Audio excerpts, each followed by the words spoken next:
respect to the shooting in Minneapolis. We're seeing massive outrage from mainstream media and the left, but I'm just wondering, where was that outrage when Ashley Babbitt, an Air Force veteran, was executed by Capitol Police Officer Michael Byrd, who she posed no threat to in the U.S. Capitol?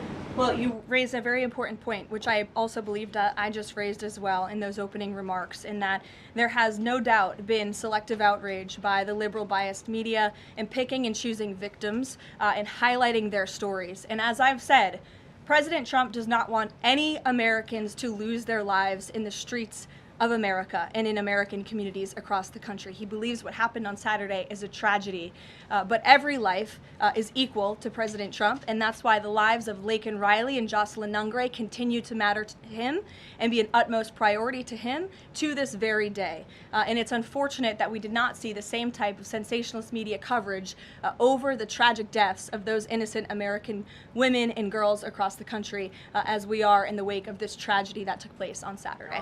I would encourage everyone in this room, and I would encourage the Arizona Attorney General to look at the video of an ICE agent in Minneapolis. He was approached by left-wing agitators who were honking their horns and were screaming slurs at him, and he rolled down his window and he said, "What are you doing? I am out here trying to catch a child predator, somebody who has convicted crimes against an innocent child, and you are trying to obstruct me from doing my job."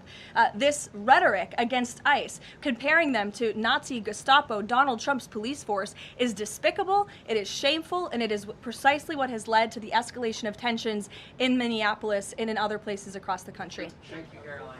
FBI Director Kash Patel said in a Sunday interview, quote, "You cannot bring a firearm loaded with multiple magazines to any sort of protest." Does the president believe the Second Amendment rights remain in effect even when protesting? The president supports the Second Amendment rights of law-abiding American citizens, absolutely. There has been no greater supporter or defender of the right to bear arms than President Donald J. Trump.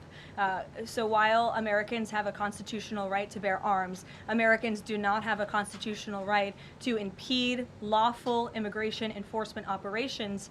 And any gun owner knows that when you are carrying a weapon, when you are bearing arms, and you are confronted by law enforcement, you are raising the assumption of risk and the risk of force being used against you. And again, that's unfortunately what took place on Saturday. So this weekend the president posted that this is a cover-up of the fraud in the state of Minnesota. He also posted Minnesota is a cover-up. These both happened after the shooting. So given that these came after the shooting, what is the this here? What is the cover-up he's alleging? Yes, it's a good question. I've spoken with the president about this at length. What the president is referring to is the fact that you have Governor Walz and, again, the mayor, who have been encouraging these left-wing agitators to come out and to harass and to dox and to threaten ICE and to make this conversation about and smear lies about federal law enforcement who, again, are just trying to do their jobs in an attempt to distract from the widespread, massive fraud that has taken place in their state. Billions and billions of dollars has been stolen from law-abiding taxpayers in Minnesota, and the administration continues to be very focused on getting to the bottom of it, and especially, and the president raised a good question over the weekend, with respect to Congresswoman Ilhan Omar, who now has a net worth within the millions, and one must ask themselves, why and how is that possible? Is she connected to the fraud rings that we have seen taking place within her state and her own district? It's a question the American people are raising, and the president believes it's one worth answering. Jelajahi cara baru mendapatkan informasi. Download Metro TV Extend sekarang.